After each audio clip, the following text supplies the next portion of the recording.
Ailleurs, entre le soutien inconditionnel aux forces de l'ordre et le soutien inconditionnel à l'État israélien, vous avez visiblement fait votre choix. Vous, d'habitude si rapide à communiquer, vous étiez bien discret lorsque nos gendarmes français, pourtant sous statut diplomatique, ont été interpellés par des policiers israéliens dans le domaine de l'Eléona, en Palestine occupée.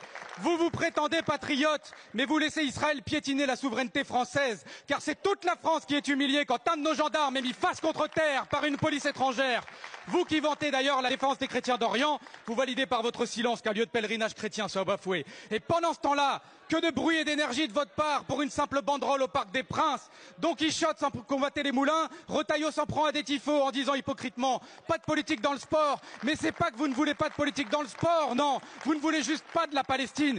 Car quand c'est la Palestine, vous dénoncez ce que vous présentez comme un message de haine. Mais vous étiez bien content quand le Vélodrome ou le Stade Bollaert étaient aux couleurs de l'Ukraine.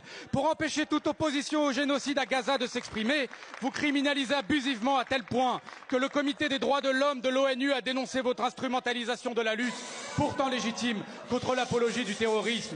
Vous épuisez l'appareil policier et judiciaire contre des gens seulement coupables d'apologie du droit international. Et si vous n'avez pas la même fermeté envers les organisateurs du gala Israel is Forever, dont les responsables appellent pourtant à l'éradication de Gaza, à l'extermination de sa population et à la colonisation, c'est précisément parce que vous les soutenez et que par conséquent, vous n'êtes pas seulement passif, vous êtes complice du génocide en cours.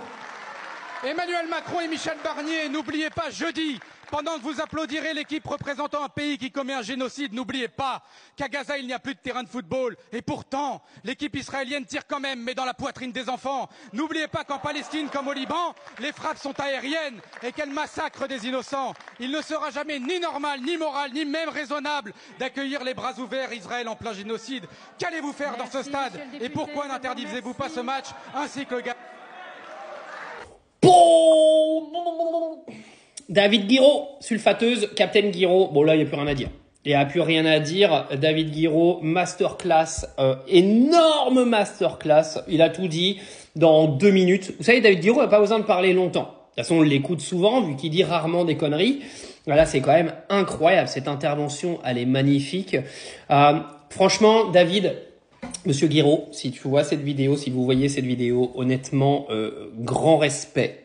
J'ai un grand respect pour ce monsieur qui aujourd'hui est un des politiciens en France que j'aime beaucoup. Alors apparemment il est de la France insoumise, ça j'y peux rien, c'est pas de sa faute. Mais je sais pas en fait ce qu'il fait dans le même parti que Louis Boyard et Mathilde Panot. Enfin ça c'est autre chose.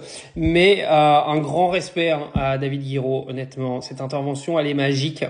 Je pense que cette intervention sur TikTok, pas sur ma vidéo, mais sur d'autres vidéos, elle va dépasser les millions. Tu vas faire un score de ouf. Les gens vont pouvoir avoir ce speech devant leurs yeux parce que pour moi, c'est clairement le speech de l'année. Bravo David.